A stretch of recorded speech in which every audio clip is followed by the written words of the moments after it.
Dies ist das zweite Video zu den Stadtmodellen der Senatsverwaltung für Stadtentwicklung, Bauen und Wohnen im Lichthof am Kölnischen Park. Diesmal geht es um das Planmodell Zentrumsbereich Ostberlin im Maßstab von 1:500.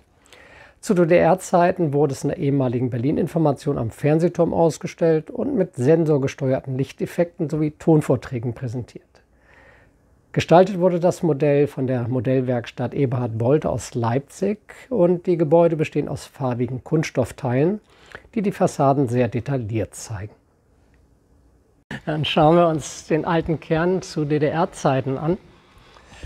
Haben hier das Brandenburger Tor, so als westlichster Punkt Ostberlins ehemals, allerdings ohne den Grenzbereich, ohne Mauer. Und dann eben die Straße unter den Linden rein. Markantes Gebäude hier, das Internationale Handelszentrum, das in der Friedrichstraße von einer japanischen Firma gebaut wurde. Dahinter wäre dann die Museumsinsel. Und ja, diese Gebäude hier sind so in den 80ern entstanden, grenznah in der Wilhelmstraße, ehemals tschechoslowakische Botschaft, jetzt die tschechische. Und Stückchen hier hoch, das ist die ehemalige sowjetische Botschaft, jetzt Botschaft der Russischen Föderation, 50ern dort errichtet. Der Gendarmenmarkt ist gut hier zu erkennen mit dem deutschen Dom, dem französischen Dom und dem Schauspielhaus, ehemals in der Mitte, jetzt das Konzerthaus. Und selbst das Schiller-Denkmal ist ganz klein da zu erkennen. Wenn man so ein bisschen hochschwenkt, hat man da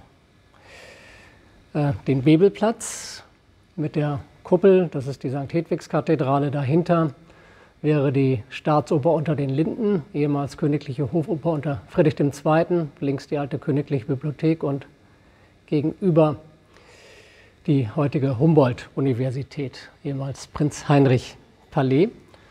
Ein Stückchen weiter, Kronprinzenpalais, hinten das kleine Gebäude, die Neue Wache. Gibt es auch ein eigenes Video zu. Dann das alte Zeughaus, früher Waffenarsenal Preußens, jetzt Deutsches Historisches Museum. Was es heute nicht mehr gibt, das Außenministerium der DDR. Das hat man ziemlich schnell nach der Wiedervereinigung abgerissen. Da ist jetzt der Schinkelplatz wieder. Und was hier noch fehlt, was man wieder aufbauen will, wäre die Bauakademie Schinkels, so neben der Friedrichswerderschen Kirche, die hier ist, und hier wäre die Bauakademie. Ebenfalls hier noch zu sehen der Palast der Republik, den es damals noch gab. Berliner Dom dahinter, wie gesagt, Museumsinsel gut zu erkennen von hier.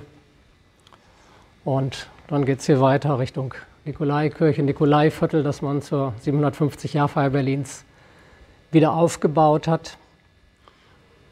Dahinter das Rote Rathaus, Marienkirche, Fernsehturm, ganz gut zu erkennen. Das alte Stadthaus. Wir sind wiederum hier. Das ist das Märkische Museum, Stadtmuseum Berlins. Und dieses Gebäude sieht inzwischen etwas anders aus von der Fassade. Das war damals Sitz des Freien Deutschen Gewerkschaftsbundes, ist jetzt die chinesische Botschaft auf dem Eck. Ja, und was man hier noch gut sehen kann, ist die ganze Nachkriegsbebauung im Zentrum der Stadt. Also zunächst mal wurde von da hinten abgehend, beginnend am Strausberger Platz hier, die damalige Stanitallee hochgezogen in den 50er Jahren. Es gab die Konkurrenz zwischen Ost und West. Beide wollten zeigen, dass sie besser sind, leistungsfähiger anhand des Wiederaufbaus. Von Ostberliner Seite aus hat man Architekten nach Moskau geschickt und die kamen zurück, hat ein 12-Punkte-Papier verfasst. Dementsprechend hat man dann hier gebaut. Also Gebäude für die Regierung im Zentrum, Aufmarschplätze im Zentrum, breite Achsen aus dem Zentrum raus und entlang dieser Achsen dann große repräsentative Wohngebäude, die man sich hier noch anschauen kann. Inzwischen die Karl-Marx-Allee. Und finanziell hatte man sich damit übernommen. Danach ist alles mit Platte gebaut worden, was man hier auch sehr gut sehen kann. Also typisch diese 11 Geschosse, WBS 70 genannt. Großteil der Plattenbauten der DDR ab den 60ern sind so gebaut worden. Manchmal etwas anders vom Stil her, wie hier mit der Schlange. Und da kann man noch den Lenin-Kopf sehen oder das Lenin-Denkmal, falls mal jemand den Film Goodbye Lenin gesehen hat. Am Ende des Films wird der, 12 Meter hoch war der, per Hubschrauber abtransportiert. Das ging natürlich nicht. Der war viel zu schwer. Der ist dann aber in Einzelteile zerlegt worden und man hat ihn in Köpenick vergraben. Und dann fand ihn jemand, da musste man ihn dann besser vergraben. Inzwischen befindet sich der Kopf vom Lenin im Lapidarium in der Zitadelle Spandau.